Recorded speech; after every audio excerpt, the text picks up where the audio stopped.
CHÉOS exists to improve health outcomes for BC, Canada, and the world. Learn more at chaos.ubc.ca.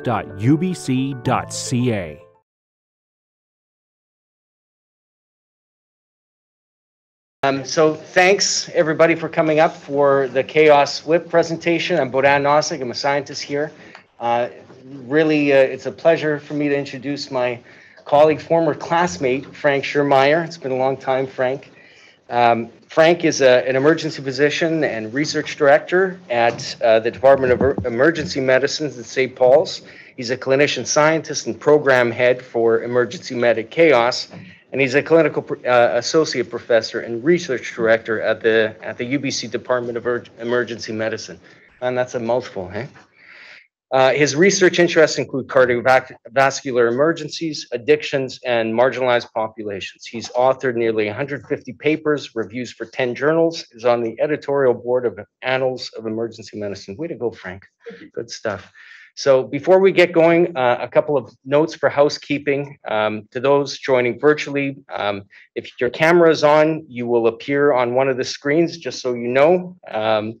Feel free to leave it on, but just so you're aware, we can see you. At the end of the presentation, actually, Frank, you mentioned you're happy to take questions as you go, so feel free to raise your hand and interrupt Frank at every moment.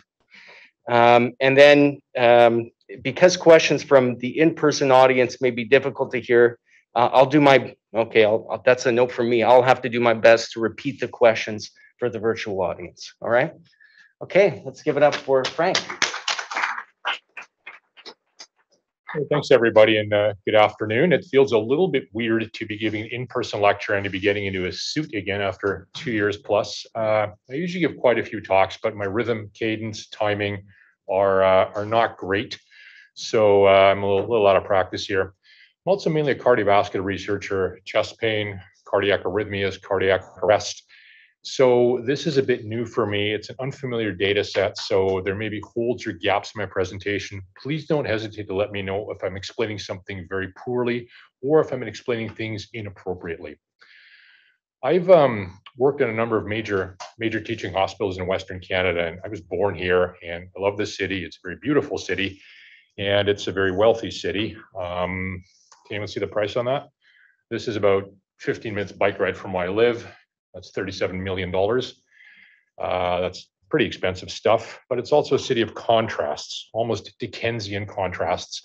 And when you work at St. Paul's or really any other hospital, but large time at St. Paul's, you see a lot of people that have a lot of problems, often heavy childhood trauma, marginalization, economic, severe economic deficits, food and water insecurity, and, very great difficulty in accessing healthcare, including mental health care and addictions care. Now, if you're in this position, you're not living in a $37 million place because you don't have that kind of money. You don't even have $37 usually, or 37 cents sometimes. So where do you end up living? Well, some people live in shelters. Some people live on the streets in tents. This is unfortunately becoming more and more of a reality. Some people live in places like this. Does anyone know what this kind of a building is sort of called? Yeah, it's called a single room occupancy hotel, and they have a certain connotation in Vancouver. SRO means that, you've got a single building, for those of you who haven't been in one or don't know what one is. And often there's like one washroom, one shower at the end of the hall. Some SROs are actually quite nice. Some of the newer ones built and maintained by the Portland Hotel Society are like a college dorm. And others look like, say, this, and it gets a lot worse than this. The conditions are very traumatizing. People live under circumstances that most people in Vancouver would rather not think about. People get killed, people overdose, the police are there, there's violence, there's all kinds of unspeakable things going on. And our patients are subjected to, our people are subject to an endless cycle of trauma. The city's done what it can, I guess, within the context of the existing structural frameworks to address this issue. But nonetheless, I don't know if many of you have taken tours there or been there or gone on, ambulance calls there, but they are not places most of us would want our children to be in. The people there who manage to cope and get by deserve a lot of recognition for even being able to put up with the structural violence that's inflicted upon them just by being there. Many people choose to stay on the street or in tents rather than attend these places, and even housing there is becoming very, very difficult. Now, even when you're at St. Paul's, which is a pretty compassionate place, like you need many people, nurses, physicians, ancillary care workers, do not really want to work at St. Paul's because the environment can be a bit overwhelming. Again, I've worked in a number of other major centers in Western Canada, and the comments you hear are, even at St. Paul's, these are the kind of comments you hear. Look at the money we're spending on those people. This is a frequent flyer. What are they doing here? Can't they stay? I've heard this for a long time, and these are comments you hear all the time. Be safer and be better for a lot of people if you didn't have to think about this. And in fact, most people in Vancouver do not have to think about this. So today we're going to look at how often do people actually show up in hospital? Because the colloquial thinking is they're here all the time. The resource use is unimaginable. This can't go on. And that's the standard level of thinking. So can we look at how often patients in marginalized housing access care? And the answer is yes, we can. The only thing that's surprising that it hasn't really been done before. So this is only a fraction of this is my work here. You're going to meet the person who designed the study called the hotel study, and this is a long time ago. We're going to outline the preliminary results here, and then I'm going to be asking you some questions that are potentially analyze, write up, and message these data for maximum impact. So let's talk about the background of the hotel study here. So this is Dr. William Honer. He's the Jack Bell Chair of Schizophrenia at the Department of Psychiatry. One of my roles, as Dr. Nosek explained, is I'm the research director for emergency medicine. But in emergency medicine, you have to recognize you're part of a system. I know there's this, you're a cowboy emergency physician who likes to mountain bike, and as soon as your shift's over, you stop caring. But that's in fact actually not true. You can only function as well as your system permits you to function. And from a research point of view, that means you liaise with cardiology, you liaise with toxicology, you liaise with diagnostic imaging, and what's very underutilized is the second biggest admissions out of our emergency go to mental health psychiatry. And there hasn't been a lot of cross-pollination with psychiatry. So this has been an effort from our two departments to kind of reach out and collaborate a bit. And I have to thank Drs. Skye and David Barbick, both of them are CHÉOS affiliated scientists as well, who made this introduction. But this is Dr. Honer, who runs this. When he was just out of residency, I think Dr. Honer published New England Journal of Medicine, a randomized trial, 400 something papers. The guy is about 3,000 notches above me. So, and he set all this in motion about 15 years ago. So TEL study started in 2008 when Dr. Honer and his team recognized that there was some research on people who were truly living on the streets, but there was no research or no kind of outcomes, and nobody was evaluating people who lived in very marginalized settings like our SROs. So this study's been heavily funded for over 15 years, and you have to be quite successful to get a study funded by that long and to keep CIHR and other granting agencies interested. There's 7 departments at UBC and Simon Fraser, not counting emergency medicine, that have been integrally involved in this. So the initial groundwork is your standard shoe leather epidemiology. You would go around knocking on doors of SROs, reaching out to primary care physicians, nurses, whoever, to try and contact people and enroll them. And the purpose of the study is to collect data, longitudinal data on a cohort of patients. So initially they were able to, in 2008, 9, and 10, they were able to enroll 293 patients prospectively. And this is quite involved. It's not just we enroll you, maybe a phone call and a survey. What it is a battery of neurocognitive and neuropsychiatric testing every 6 months, advanced imaging, including MRIs every 6 months, blood tests, and very detailed follow-up quality of life questionnaires. And this study is now longitudinally continued for a long, long time. The initial results were in 2013 in the American Journal of Psychiatry, which is a fairly big name journal. You can look at some of the names on here. Some of them are also CHÉOS affiliated, and that's some pretty heavy hitters from both a regional and a PHC point of view. The main findings here are as follows. A quarter of the people enrolled were identified as female, 28% identified as Indigenous. 2/3 were full-on homeless, like not an SRO, but living on the street with no plan and no idea of what to do next at any time.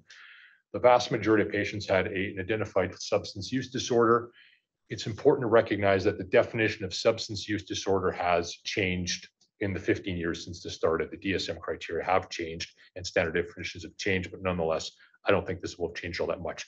60% of patients used injection drugs, chiefly injection opioids. A fifth had HIV, 70% had hepatitis C. So this is a very multi-morbid population. Over time, in the last, over a number of aliquots in 2012, 2014, and 2016, an additional 230 patients were recruited. We have follow-up up till very recently, like even up to July, they're still collecting neurocognitive, neuropsychiatric testing. MRIs are still being done, so patients are still being followed longitudinally. There's more than 100 manuscripts. Dr. Honer is a remarkable team with a number of other PhDs. There's a number of psychiatrists, neurologists, sociologists, and about 20 graduate students. It's a very burgeoning team. If anybody's looking for a research project, they have a tremendous amount of data and a remarkable research and mentoring infrastructure set up. Meetings every 2 weeks on Zoom, or hopefully soon in person, where they discuss the projects. Remarkably encouraging environment, and one I found as an outsider incredibly welcoming. So, but as an emergency physician, neuropsychiatric testing doesn't really mean all that much to me because I don't know how to interpret it. But what we haven't looked at, surprisingly a bit, I thought, was hospital-based encounters in a vulnerable population. Everything else has been looked at, but not this. And even though I'm not an expert at this kind of stuff, whenever there's an opportunity for unstructured data to be organized and analyzed, I kind of jump at that. So since emergency department and hospital encounters haven't been assessed, I felt that was a logical place to proceed. Now, when you look at frequent visitors to emergency departments, I'm going to take a bit of a step back. The existing research is all done off databases, and it's all retrospective. So you pick up a database from every visit to a British Columbia emergency department for the last 5 years. You look at their housing status and you say, oh, boy, people without a fixed address attended more often. And as a population basis, that's true, but it doesn't actually help you that much when you're managing individual patients, right? The best way to do this is to look forward in time. So these large database case control studies are good for identifying some sort of association, but they don't tell you anything about when you're talking to a patient at 2 a.m. in the hallway. This has often been studied. Patients that have substance use disorders, mental health concerns with multimorbidity, patients with no fixed address attend more often. But does that mean that every patient with a substance use disorder attends more often, right? That's the kind of question we're dealing with here.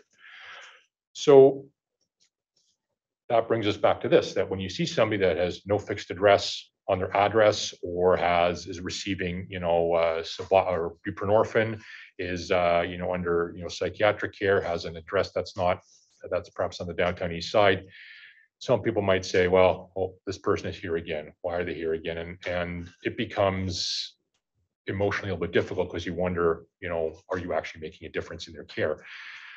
So, but no one's ever looked at this.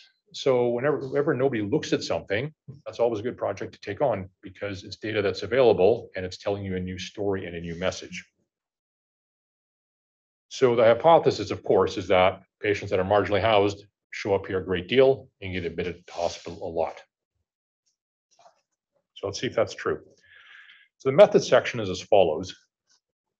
We collected, or Dr. Honer's team collected 512 patients. We anonymized them and set up a database, a proxy database, and did a deterministic linkage via their unique British Columbia personal health number to link to the regional emergency department and hospital database.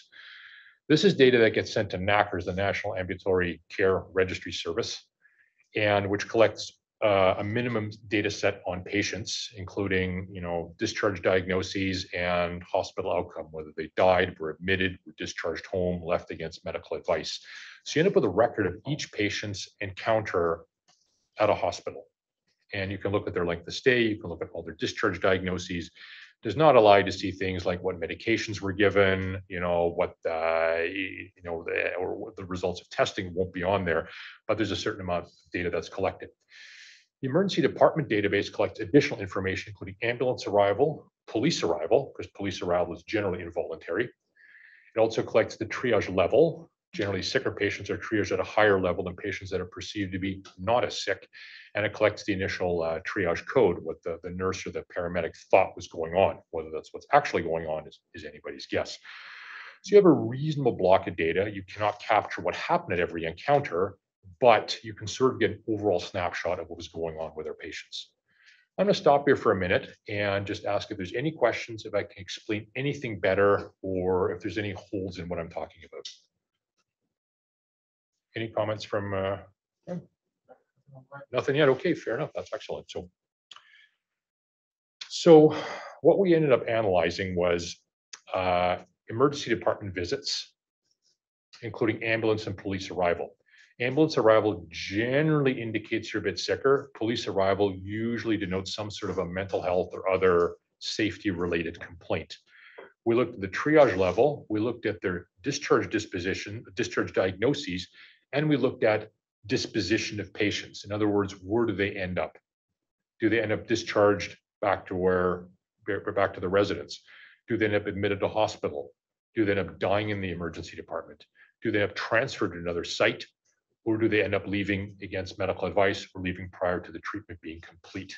So those are kind of the range of outcomes you can have when you're a patient in the emergency department. The emergency acts as sort of the nexus between the community and the hospital, which is acute care. And there's a number of outcomes that you can have. Patients that attend the emergency department are not considered admitted to hospital because the emergency is still considered an outpatient unit. So it falls under slightly different regulations than actual hospitalizations, where an internist or a psychiatrist or a cardiologist writes actual admitting orders. So the emergency department is this sort of weird nexus between clinics in the community and the acute care setting. Now, what's the best way to assess these data? Patients were all enrolled at variable times. Some of them, died, unfortunately. So what's the best way to assess these data? You can't just look at the raw data here. So we looked at the overall counts of emergency department visits and hospital visits. And the best way to look at the overall impact is really the rate. And you can look at the rate per time unit, per month, or per year. Because you're dealing with a lot of months, it's probably better to do per year, and that's the way you end up doing. But you could do per month, per day, per decade, or also other time-based units to do a rate. The longest time in the study before dying was about 130 months. The shortest time was 3 months. So we censored the observations at death, which seems like probably the most reasonable thing to do. There's probably people out there that can tell me that there's a better way, but we censored our observations at death. So we calculated the means, but I think a better way to present this is the medians, interquartile ranges, and 90th percentiles, which gives you an approximate distribution of how patients actually show up. So the results are going to talk about in a minute. I'm going to give a lot of thanks to Tanya, who is Dr. Honer's assistant, for initially forwarding the data in a very safe and secure format, and Dr. Eric Grafstein, who is the regional head of emergency medicine, who was able to secure the data linkage. Data linkages actually don't take that long, but permission does take some time, and the data needs to be securely checked. We have a unique identifier in British Columbia called a personal health number. Every province has that, and that's often how these deterministic linkages get made, but they need to be validated. So I had to check up about 20 patients at random and make sure whether these made sense, and I cross-referenced against the St. Paul's and regional database to make sure that these were actually accurate numbers. So you need to do some steps of data validation in here as well, just to confirm that you're seeing actually accurate data. So the results are as follows here. There's 512 patients, a quarter of which identified as female. The median age at enrollment is 42 years. The interquartile range is 35 to 50. The youngest patient was 20 years old at the time of enrollment.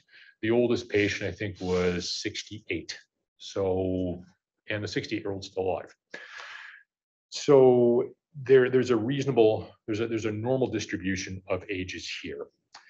I do not have access to the actual comorbidities. I do not have access to the neuropsychiatric testing. I do not have access to advanced imaging. I do not have access to advanced blood tests, and that's just as well, because I'd like to be blinded to the actual results. And I can't believe that just happened.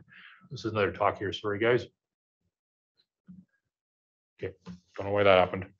So 59,000 patient months of follow-up, what we obtained here. So we're looking at an average of 11 years of follow-up for patients.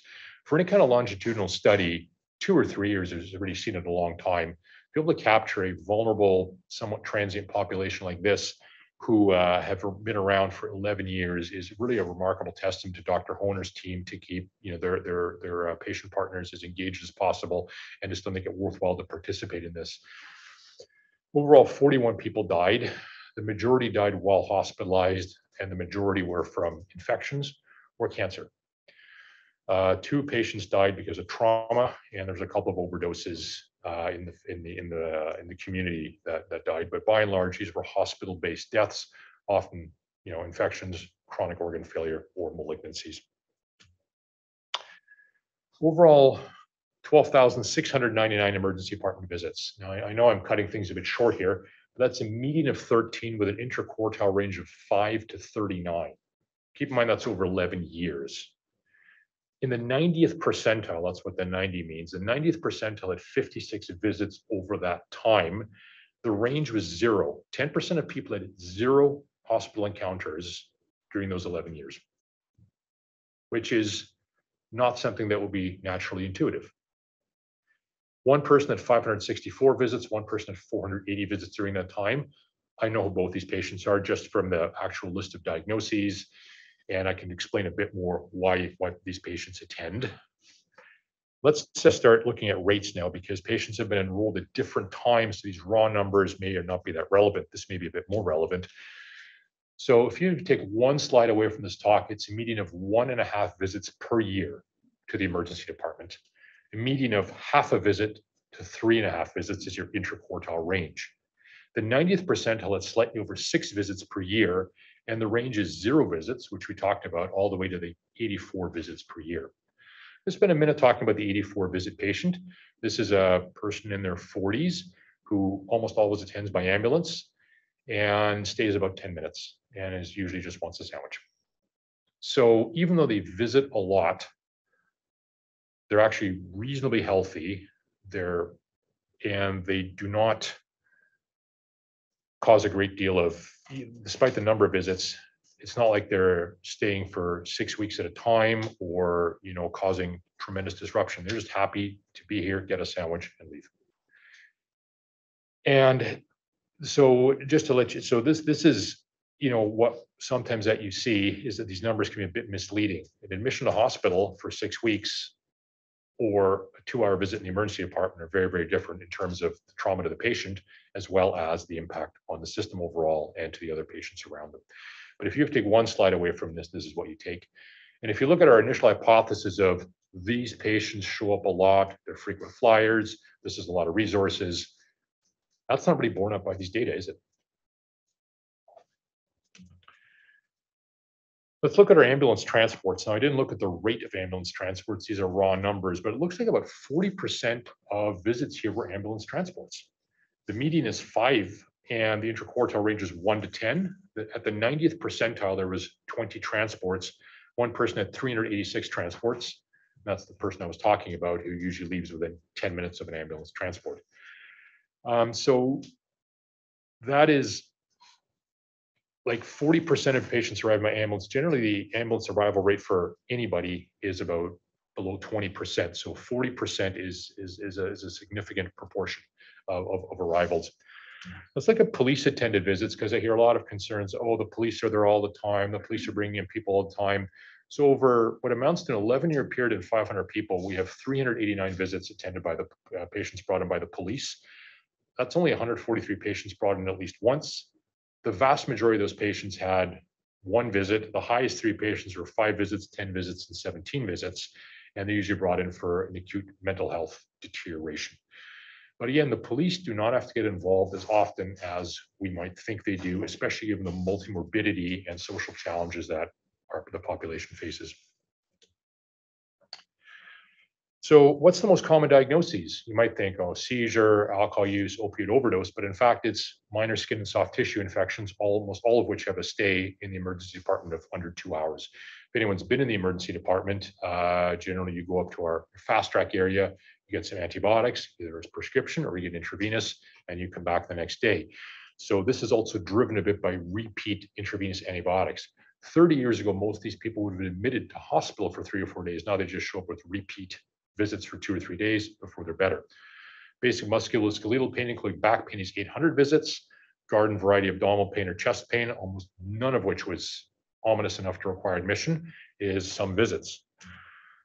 400 opioid overdoses, and this includes the last 5-6 years when we've had high potency opioids and opioid analogs, not all that many. Other overdoses, only 128, less than 300 visits for acute alcohol intoxication. Psychosis, or 380, mood disorders, which is, depression, anxiety, only 233 visits, not many head injuries. And we have a couple of neurology residents circling around these data that felt that seizures would be a big part because a lot of patients here do have traumatic brain injuries, seizure disorders. Only 73 seizures out of 12,699 visits is not an awful lot of seizures, really, right? So now when it comes to leaving against medical advice, I'm in a group left without being seen, patients who register and then leave without a nurse or physician attending them. That's patients who leave prior to treatment completion and patients who leave signing a form saying they acknowledge the risk. I'm going to group that under against medical advice just for convenience's sake, but the real story is more complicated. Often if somebody has to wait 3 or 4 hours for treatment, people have things to do, they have other obligations, nobody really wants to be here, the place is traumatizing, I can't really fault people for leaving. So about 1/6 of our patients or our visit encounters resulted in people leaving prior to the completion of treatment. At the 90th percentile, there was 10 leaving without treatment and 1 person at 110 visits leaving prior to any kind of treatment. So, but again, that's a reasonable block of people, but there's reasons why people leave, including the department's busy, they felt they weren't getting great care, they felt they were getting judged, they had other needs to attend to, or they felt we weren't doing a very good job, so they left. Important to recognize, again, this is regional data, largely St. Paul's, but some VGH, occasional Lionsgate as well.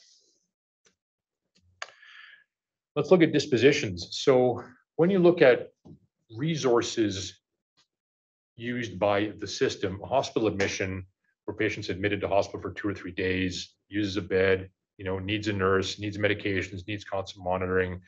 That is very different than sitting in a chair in our fast track department, getting intravenous antibiotics or some pain medicine and being discharged within 2 hours. So when I hear stories about these patients get admitted all the time, they're here all the time, out of 59,000 months of follow-up, only 353 admissions overall to hospital. The median of that is, this is the raw numbers, the median here is 0. So most people did not get admitted, a small fraction of people did. At the 90th percentile was only 2 admissions, 1 patient at 24, 1 patient at 17, both patients with heavy chronic multimorbidity and severe social challenges. But the vast majority of patients did not get admitted once in the 11-year follow-up. When you amortize this over a course of a year, the number of admissions per year is vanishingly small. The range, even at the top end, is less than 2 admissions per year, which is, again, not much. This puts the numbers into some context, that this is actually very, very low, and the vast majority of patient needs can be taken care of in the emergency department reasonably well without requiring a hospital admission. So overall, patients don't show up that often. The admissions are driven in large part by a very small segment of the group of patients, and patients don't end up admitted very much. I'm just going to go back here and put a couple of other numbers on things. The top 10 percentile of patients accounted for 45% of the emergency department encounters and 70% of the admissions. That means the lower 450 people in the group basically did not show up much and never got admitted to hospital. So again, even in this cohort of very marginalized patients who have significant social, medical, mental health, addictions, challenges, and housing challenges, there's a subgroup in there that is clearly doing far worse than the majority. And that's something when you group everybody together and say those people, that really becomes very misleading because it's clearly a very small subset of patients that has these. So I just figured that data out last night, which is why it's not on here. But again, a very small subgroup of patients is driving the vast majority of these results. So as for the discussion, the numbers to take away here are a median of 1.5 emergency department visits per year. Hospital admissions are really trivial, and the top 10% of patients account for around half the visits and 2/3 the number of hospital admissions. These findings haven't really been, no one's ever looked at this because these data are extremely difficult to collect, and it's Dr. Honer's team deserves all the credit for doing this. But these are kind of the take-home points that I'd like to, to impart on the audience here. So when you look at these quotes I've put up a few times, that's incongruent with the data we're seeing, right? In fact, most patients don't show up at all, and then only for a short period of time. And it's driven by a very, very small fraction of people, and we don't quite understand why that's going on yet. So as for discussion questions that I'd like to ask the audience here, what is the best way to describe these data? Do we concentrate on a block of patients, the top 5, 10, 15, 20%? And what factors do we investigate that are associated with high visits? I was planning to go till 12:40, but we're about 5.5 minutes early.